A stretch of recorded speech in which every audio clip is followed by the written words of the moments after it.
नमस्कार साथियों। आजकल सोशल मीडिया, न्यूज़पेपर और छात्रों के बीच एक सवाल बहुत तेज़ी से घूम रहा है।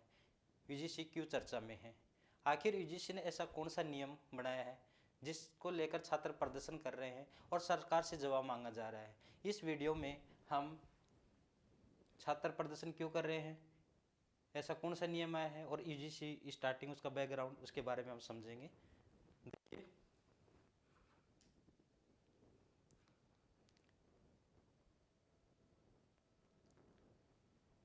पहले देखिए यूजीसी क्या है। UGC university grants commission Bharat की वह संस्था जो कॉलेज और यूनिवर्सिटी के नियम बनाती है। कौन सी यूनिवर्सिटी मान्य होगी, पढ़ाई का स्तर क्या होगा, छात्रों के अधिकार क्या होंगे, ये सब यूजीसी तय करता है।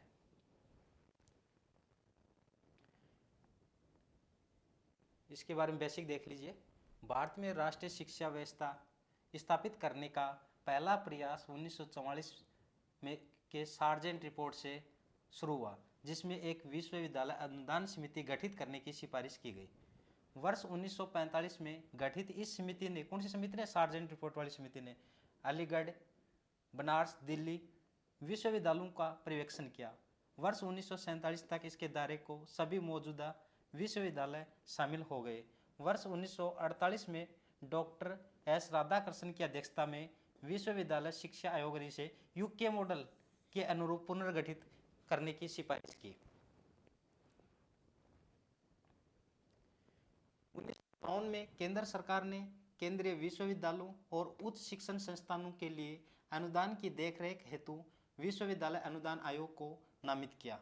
मौलाना अब्दुल कलाम आज़ाद द्वारा 1953 में औपचारिक रूप से उद्घाटन किए जाने के बाद वर्ष 1956 में एक वैधानिक निकाय बन गया। यूजीसी का जो मुख्यालय है वो नई दिल्ली में है, जिसमें एक अध्यक्ष, उपाध्यक्ष और केंद्र सरकार द्वारा नियुक्त 10 अन्य सदस्य होते हैं। इनके प्रमुख कार्य में विश्वविद्यालयों को अनुदान आवंटित करना, उच्च शिक्षा सुधारों पर सलाह देना और उच्च शिक्षा में गुणवत्ता व मानकों को बढ़ावा देना शामिल है। ये तो आपने बेसिक की बात कर ली। अब आगे बात करते हैं जो अभी यूजीसी इक्विटी रेगुलेशन आया है, उसके बारे में हम बात करते हैं। जाति आधारित भेदभाव की व्याख्या। इस विनियमों में जाति आधारित भेदभाव को अनुसूचित जाति, अनुसूचित जनजाति और अन्य पिछड़ा वर्ग के विरुद्ध किसी भी अनुचित पक्षपातपूर्ण व्यवहार के रूप में परिभाषित किया गया है। पहले इसमें एसटी के बारे में बात की गई थी, अब इसका दायरा बढ़ा दिया गया, इसमें ओबीसी को और शामिल कर लिया गया। भेदभाव की विस्तारित परिभाषा। भेदभाव को किसी भी अनुचित, पक्षपाती या भिन्न व्यवहार के रूप में परिभाषित किया गया है, चाहे वह प्रत्यक्ष हो या अप्रत्यक्ष रूप से। यह जाति, धर्म, नस्ल, लिंग, जन्म स्थान या विकलांगता जैसे आधारों पर लागू होता है। इसमें ऐसे कर्तव्य भी शामिल हैं जो शिक्षा में समता को बाधित करे और मानव की गरिमा को उल्लंघन करे। अनिवार्य समान अवसर केंद्र ईओसी। प्रत्येक उच्च शिक्षा संस्थान के लिए समान अवसर स्थापित करना अनिवार्य होगा, जिसका उद्देश्य समता, सामाजिक समावेशन एवं समाज पहुंच को बढ़ावा देना और परिसरों में भेदभाव से संबंधित शिकायतों का समाधान करना है। प्रत्येक संस्थान को ईओसी के तहत एक समता समिति बनानी होगी, जिसकी अध्यक्षता संस्थान के प्रमुख करेंगे।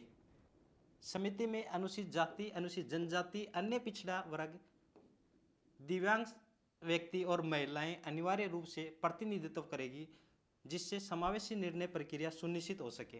रिपोर्टिंग और अनुपालन ढांचा। ईओसी को 6 मासिक रिपोर्ट प्रस्तुत करनी होगी, जबकि संस्थानों को समानता से संबंधित उपायों पर वार्षिक रिपोर्ट यूजीसी को सौंपनी होगी, अनिवार्य है, जिससे संस्थागत जवाबदेही सुदृढ़ होती है। ये तो हो गई 2026 इक्विटी रेगुलेशन की बात।